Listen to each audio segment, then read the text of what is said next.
చెల్లెలో ఒక అన్నయ్యగా చేతులు ఎత్తి దండం పెడుతున్నా, ప్లీజ్ మీ శరీరాన్ని వివాహం కొరకు దాచిపెట్టుకోండి. అంతేగాని ప్రేమ అనే ముసుగులో ఒక ఊర కుక్కకి మీ శరీరాన్ని దానం చేసి ఆ తర్వాత తీరనటువంటి రోగాన్ని కొని తెచ్చుకోకండి.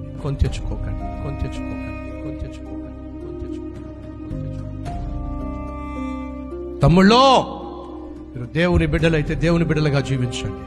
మీ శరీరము దేవుడిచ్చిన బహుమానము, అది దేవుని ఆలయము.